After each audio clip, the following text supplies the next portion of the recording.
ನಮಸ್ಕಾರ. ನಾನು ಪವಿತ್ರ ಭಾಗವತ್. ಮಿಸೆಸ್ ಭಾಗವತ್ ಚಾನೆಲ್‌ಗೆ ನಿಮ್ಮೆಲ್ಲರಿಗೂ ಪ್ರೀತಿಯ ಸ್ವಾಗತ. ಇವತ್ತಿನ ವಿಡಿಯೋದಲ್ಲಿ 2 ಈರುಳ್ಳಿಯನ್ನು ಬಳಸಿಕೊಂಡು ಒಂದು ರುಚಿಯಾದ ರೆಸಿಪಿಯನ್ನು ತೋರಿಸ್ತಾ ಇದ್ದೇನೆ.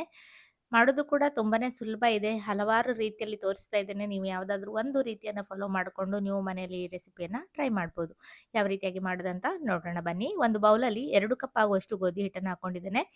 2 ಟೇಬಲ್ ಚಮಚ ಆಗುವಷ್ಟು ತೆಂಗಿನ ಎಣ್ಣೆನ ಹಾಕೊಂಡು ಸ್ವಲ್ಪ ಉಪ್ಪನ್ನು ಹಾಕಿ ಇದನ್ನ ಕಲಿಸ್ಕೊಳ್ತಾ ಇದ್ದೇನೆ. ನಾನು ತೆಂಗಿನ ಎಣ್ಣೆನ ಬಳಸಿದ್ದೇನೆ. ನೀವು ಯಾವುದೇ ಎಣ್ಣೆನ ಬಳಸ್ಬೋದು. ಚೆನ್ನಾಗಿ ಮಿಕ್ಸ್ ಮಾಡಿಕೊಂಡು 1 ಕಪ್ ಆಗುವಷ್ಟು ನೀರನ್ನು ಹಾಕಿ ಇದನ್ನ ಚಪಾತಿ ಹಿಟ್ಟಿನ ಹಾಗೆ ಮೆತ್ತಗೆ ಕಲಿಸ್ಕೊಳ್ತೇನೆ. ಗಟ್ಟಿಯಾಗಿ ಕಲಿಸೋದು ಬೇಡ. ಇದಕ್ಕೆ ಸ್ವಲ್ಪ ಮೆತ್ತಗಾಗಿ ಇದ್ದಷ್ಟು ನಮಗೆ ಮಾಡಲಿಕ್ಕೆ ಸುಲಭ ಆಗ್ತದೆ. ಕರೆಕ್ಟ್ ಆದ ಅಳತೆಯನ್ನು ಹೇಳಿದ್ದೇನೆ. 2 ಕಪ್ ಗೋಧಿ ಹಿಟ್ಟಿಗೆ 1 ಕಪ್ ಆಗುವಷ್ಟು ನೀರು ಸರಿಯಾಗಿ ಆಗ್ತದೆ. ಈ ರೀತಿ ಕಲಸಿ ಇಡಬೇಕು. ಈ ರೀತಿ ಒಂದೆರಡು ನಿಮಿಷ ನಾದಿ ಮೆತ್ತಗೆ ಕಲಸಿ ಇಟ್ಕೊಂಡಿದ್ದೇನೆ. ಒಂದು 20-25 ನಿಮಿಷ ಇದನ್ನ ನೆನೆಯಲಿಕ್ಕೆ ಬಿಡಬೇಕು. ಇಷ್ಟು ಹಿಟ್ಟನ್ನು ನಾವು ಕಲಿಸ್ಕೊಂಡ್ರೆ ಒಂದು 6ರಿಂದ 7 ಪರೋಟವನ್ನ ಮಾಡ್ಕೊಳ್ಬೋದು. ತೆಂಗಿನ ಎಣ್ಣೆನ ಮತ್ತೆ ಮೇಲ್ಗಡೆಯಿಂದ ಸ್ವಲ್ಪ ಹಾಕಿ ಮುಚ್ಚಳವನ್ನು ಮುಚ್ಚಿ ನೆನೆಯಲಿಕ್ಕೆ ಬಿಡ್ತೇನೆ. ನಾನೀಗಾಗಲೇ 2 ಈರುಳ್ಳಿಯನ್ನು ತೆಳ್ಳಗೆ ಕಟ್ ಮಾಡಿ ಇಟ್ಕೊಂಡಿದ್ದೇನೆ. ಅದಕ್ಕೆ ಚಿಕ್ಕ ಕಪ್ಪಲ್ಲಿ 1 ಕಪ್ ಆಗುವಷ್ಟು ಕೊತ್ತಂಬರಿ ಸೊಪ್ಪನ್ನು ಹಾಕ್ಕೊಂಡಿದ್ದೇನೆ. 1 ಟೇಬಲ್ ಚಮಚ ಆಗುವಷ್ಟು ಜೀರಿಗೆ ಹಾಗೆ ಧನಿಯಾ ಪುಡಿಯ ಮಿಶ್ರಣವನ್ನು ಹಾಕ್ಕೊಂಡಿದ್ದೇನೆ. ಹಾಗೆ 1 ಟೀ ಚಮಚ ಆಗುವಷ್ಟು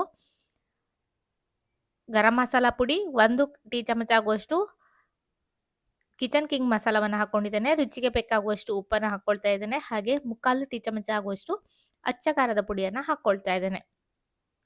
ಹಾಗೆ ಇದು ಉಪ್ಪೆಲ್ಲ ಹಾಕಿದ ತಕ್ಷಣ ನಾವು ಕಲಸಿದಾಗ ನೀರು ಬಿಟ್ಕೊಳ್ತದೆ. ಅದನ್ನು ಬ್ಯಾಲೆನ್ಸ್ ಮಾಡಲಿಕ್ಕೆ 2 ಟೇಬಲ್ ಚಮಚ ಆಗುವಷ್ಟು ರವೆಯನ್ನು ಹಾಕ್ಕೊಂಡಿದ್ದೇನೆ. ರವೆಯ ಬದಲಾಗಿ ಹಿಟ್ಟನ್ನು ಕೂಡ ನೀವು ಸೇರಿಸ್ಕೊಳ್ಬಹುದು. ಅಕ್ಕಿ ಹಿಟ್ಟು ಅಥವಾ ಸ್ವಲ್ಪ ಕಡಲೆ ಹಿಟ್ಟನ್ನು ಕೂಡ ಸೇರಿಸ್ಕೊಳ್ಬಹುದು. ಅದೆಲ್ಲ ಹಾಕಿದರೆ ಅದು ಅಂಟ್ಕೊಂಡು ಬಿಡ್ತದೆ.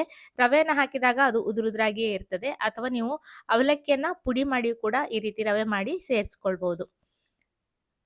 ಹಿಟ್ಟಿಗಿಂತ ರವೆ ಮಾಡಿ ಸೇರಿಸೋದು ಉತ್ತಮ. ಅಥವಾ ಗೋಧಿ ರವೆಯನ್ನು ಸೇರಿಸೋದು ಕೂಡ ಚೆನ್ನಾಗಿ ಆಗ್ತದೆ. ಚೆನ್ನಾಗಿ ಮಿಕ್ಸ್ ಮಾಡಿ ಇಟ್ಕೊಂಡಿದ್ದೇನೆ. ನೀವೇನು ಮಾಡ್ತೀರಾ ಅಂಥ ಟೈಮಲ್ಲಿ ಈ ಒಂದು ಮಿಶ್ರಣವನ್ನು ರೆಡಿ ಮಾಡ್ಕೊಳ್ಳಿ. ತುಂಬ ಬೇಗ ಮಾಡಿ ಇಟ್ಕೊಂಡ್ರೆ ಅದು ನೀರು ಹೊಡ್ಕೊಳ್ತದೆ. ನಂತರ ಅದನ್ನು ಲಟ್ಟಿಸುವಾಗೆಲ್ಲ ಪ್ರಾಬ್ಲಮ್ ಆಗ್ತದೆ. ನೀವು ರೆಡಿ ಮಾಡುವಾಗ ಹಿಟ್ಟನ್ನು ಲಟ್ಟಿಸ್ತೀರಾ ಅನ್ನುವಾಗ ಅದನ್ನು ಮಿಕ್ಸನ್ನು ರೆಡಿ ಮಾಡ್ಕೊಳ್ಳಿ. ನಾನು 3 ಪಾರ್ಟಾಗಿ ವಿಂಗಡಣೆ ಮಾಡಿಕೊಂಡು ನಂತರ ಹಿಟ್ಟಲ್ಲಿ ಅದ್ಕೊಂಡು ಚಪಾತಿ ಹಾಗೆ ಸ್ವಲ್ಪ ದಪ್ಪವಾಗಿ ಲಟ್ಸ್ಕೊಳ್ತಾ ಇದ್ದೇನೆ. 2 ಕಪ್ ಹಿಟ್ಟಲ್ಲಿ ಜಸ್ಟ್ ನಾನು 3 ಉಂಡೆಯನ್ನು ಡಿವೈಡ್ ಮಾಡ್ಕೊಂಡಿರುವಂಥದ್ದು. ಈ ರೀತಿ ದಪ್ಪವಾಗಿರುವ ಚಪಾತಿಯನ್ನು ಮಾಡ್ಕೊಂಡಿದ್ದೇನೆ. ತೆಳ್ಳಗಿನ ಚಪಾತಿಯನ್ನು ಮಾಡಿಕೊಂಡ್ರೆ ಅದನ್ನು ತುಂಬಿಸುವಾಗ ನಮಗೆ ಪ್ರಾಬ್ಲಮ್ ಆಗ್ತದೆ. ಹಾಗಾಗಿ ಈ ರೀತಿ ದಪ್ಪವಾಗಿಯೇ ಮಾಡ್ಕೊಳ್ಬೇಕು. ಹರಿದು ಹೋಗೋ ಸಾಧ್ಯತೆ ಇರ್ತದೆ ನೀವು ತುಂಬ ತೆಳ್ಳಗೆ ಮಾಡಿಕೊಂಡ್ರೆ. ನಂತರ ಮಾಡಿಟ್ಟಿರುವಂತಹ ಈರುಳ್ಳಿಯ ಮಿಶ್ರಣವನ್ನು ಎಲ್ಲ ಕಡೆಗೆ ಚೆನ್ನಾಗಿ ಹರಡ್ಕೊಂಡು ಆ ಕಡೆ ಈ ಕಡೆ ಮಡಿಸಿ ಈ ರೀತಿಯಾಗಿ ಅದನ್ನು ಮಡಿಸ್ತಾ ಹೋಗಬೇಕು. ಆ ಕಡೆ ಈ ಕಡೆ ಮಡಿಸಿಲ್ಲ ಅಂದರೆ ಈರುಳ್ಳಿ ಎಲ್ಲ ಹೊರಗಡೆ ಬರ್ತದೆ. ಹಾಗಾಗಿ ಆ ಕಡೆ ಈ ಕಡೆ ಮಡಿಸ್ಕೊಂಡು ಈ ರೀತಿಯಾಗಿ ಮಡಿಸಿ ನಂತರ ಉದ್ದಕ್ಕೆ ಕಟ್ ಮಾಡಿಕೊಳ್ಳುವಂಥದ್ದು. ಕಟ್ ಮಾಡಿಕೊಂಡ ನಂತರ ಅದನ್ನು ಸುರುಳಿ ಸುತ್ತಕೊಳ್ಬೇಕು. ಉಂಡೆಯ ಹಾಗೆ ಮಾಡಬೇಕು. ಆಗ ಈರುಳ್ಳಿ ಎಲ್ಲ ಎದುರುಗಡೆಗೆ ನಮಗೆ ಕಾಣುವ ಹಾಗೆ ಬರ್ತದೆ. ನೋಡಲಿಕ್ಕೆ ತುಂಬಾ ಚೆನ್ನಾಗಾಗ್ತದೆ. ಈ ರೀತಿ ಫೋಲ್ಡ್ ಮಾಡಿ ಸುರುಳಿ ಸುತ್ತಿ ಮಡಿಸಿ ಇಟ್ಕೊಂಡಿದ್ದೇನೆ. ಇನ್ನೊಂದನ್ನು ಕೂಡ ಅದೇ ರೀತಿಯಾಗಿ ಮಾಡ್ತೇನೆ. ಇದು ಒಂದು ವಿಧಾನ. ಇದನ್ನು ತುಂಬಿಸ್ಲಿಕ್ಕೆ ಇರುವಂಥ ಒಂದು ವಿಧಾನವನ್ನು ನಾನು ತೋರಿಸಿದ್ದೇನೆ.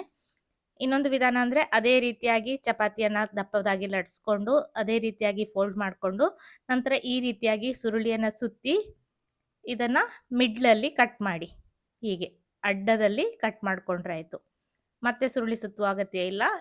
ಇದನ್ನು ಶೇಪನ್ನು ಸರಿ ಮಾಡಿಕೊಂಡು ಎತ್ತಿಟ್ಕೊಂಡ್ರೆ ಆಯಿತು. ಇದು ಕೂಡ ಎದುರುಗಡೆ ಈರುಳ್ಳಿ ಎಲ್ಲ ಕಾಣುವ ಹಾಗೆ ಒಂದು ಸೈಡ್ ಕಾಣುವ ಹಾಗೆ ಬರ್ತದೆ.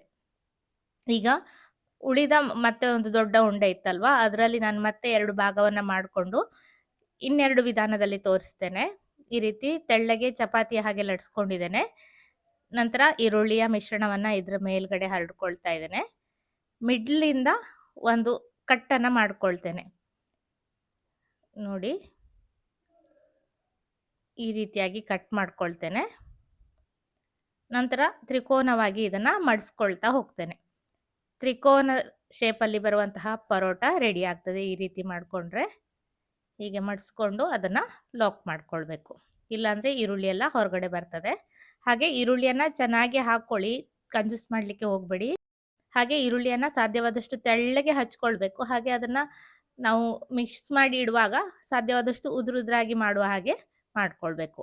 ಇನ್ನೊಂದು ವಿಧಾನ ನಿಮ್ಮೆಲ್ಲರಿಗೂ ಗೊತ್ತಿರುವ ಹಾಗೆ ನಾವು ಹೋಳಿಗೆಯನ್ನು ಯಾವ ರೀತಿ ತುಂಬಿಸ್ತೇವೆ ಅದೇ ರೀತಿ ಮಿಶ್ರಣವನ್ನು ಗೋಧಿ ಹಿಟ್ಟಿನ ಮಿಶ್ರಣದ ಒಳಗಡೆ ಬೇರೆ ಎಲ್ಲ ಪರೋಟ ಎಲ್ಲ ಮಾಡುವಾಗ ಮಾಡ್ತೇವಲ್ಲ ಹಾಗೆ ಅದನ್ನು ತುಂಬಿಸಿ ಲಾಕನ್ನು ಮಾಡಿ ಅದನ್ನು ಲಟ್ಟಿಸಿಕೊಳ್ಳುವಂಥದ್ದು. 4 ವಿಧಾನವನ್ನು ತೋರಿಸಿದ್ದೇನೆ. ನಿಮಗೆ ಯಾವುದು ಸುಲಭ ಆಗ್ತದೆ ಆ ವಿಧಾನದಲ್ಲಿ ಮಾಡ್ಕೊಳ್ಬೋದು. ಎಲ್ಲವೂ ಕೂಡ ಸುಲಭವಾಗೇ ಇದೆ, ಹಾಗೆ ಮಾಡಲಿಕ್ಕೂ ಚೆನ್ನಾಗೇ ಬರ್ತದೆ. ನಂತರ ಇದಕ್ಕೆ ಮೇಲ್ಗಡೆಯಿಂದ ಒಣ ಹಿಟ್ಟನ್ನು ಉದುರಿಸ್ಕೊಂಡು ಲಟ್ಸ್ಕೊಳ್ಬೇಕು. ಇಲ್ಲ ಅಂದರೆ ಈ ಲಟ್ಟಣಿಗೆಗೆಲ್ಲ ಅಂಟ್ಕೊಳ್ತದೆ. ಹಾಗಾಗಿ ಸ್ವಲ್ಪ ಹಿಟ್ಟನ್ನು ಹಾಕಿ ಜಾಸ್ತಿ ಒತ್ತಬಾರ್ದು, ನಿಧಾನವಾಗಿ ಅದನ್ನು ಹರಡಬೇಕು. ಹಾಗೆ ತುಂಬ ತೆಳ್ಳಗೆ ಮಾಡಲಿಕ್ಕೂ ಕೂಡ ಹೋಗಬಾರ್ದು, ಸ್ವಲ್ಪ ದಪ್ಪವಾಗಿಯೇ ಇರಬೇಕು. ಈಗ ತ್ರಿಕೋನವನ್ನು ಕೂಡ ಅದೇ ರೀತಿಯಾಗಿ ಲಟ್ಸ್ಕೊಳ್ತಾ ಇದ್ದೇನೆ.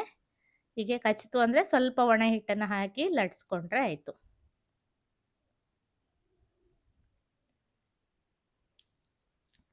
ಇದು ಕೂಡ ರೆಡಿಯಾಗಿದೆ. ಹಾಗೆ ಪ್ಲೈನ್ ಆಗಿ ನಾನೇನು ಮಾಡಿದ್ದೇನೆ ಅದನ್ನು ಕೂಡ ಲಟ್ಸ್ತಾ ಇದ್ದೇನೆ.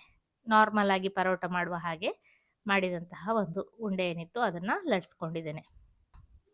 ಎಲ್ಲಿ ಕೂಡ ಟೈಮ್ ವೇಸ್ಟ್ ಆಗಬಾರ್ದು ಅಂತ ಸ್ಪೀಡಾಗಿ ತೋರಿಸ್ತಾ ಇದ್ದೇನೆ. ಈಗಾಗಲೇ ಆಲೂ ಪರೋಟ ರೆಸಿಪಿ, ಟೊಮೆಟೊ ಈರುಳ್ಳಿ ಬಳಸಿ ಮಾಡುವಂತಹ ಸ್ಪೆಷಲ್ ಆದ ಚಪಾತಿ, ಸಾಫ್ಟ್ ಆದ ಚಪಾತಿ, ಹಾಗೆ ಹಲವಾರು ಬಗೆಯ ಚಪಾತಿಗೆ ಬೇಕಾಗುವಂತಹ ಸೈಡ್ ಡಿಶ್ ರೆಸಿಪಿಗಳನ್ನು ನಾನು ಈಗಾಗಲೇ ಶೇರ್ ಮಾಡಿದ್ದೇನೆ. ಆ ವಿಡಿಯೋವನ್ನು ನೀವಿನ್ನೂ ನೋಡಿಲ್ಲ ಅಂದರೆ ಚಾನಲನ್ನು ಸಬ್ಸ್ಕ್ರೈಬ್ ಮಾಡಿಕೊಂಡು ಆ ವಿಡಿಯೋಗಳನ್ನು ನೋಡಿ ಮನೆಯಲ್ಲಿ ಟ್ರೈ ಮಾಡ್ಬೋದು.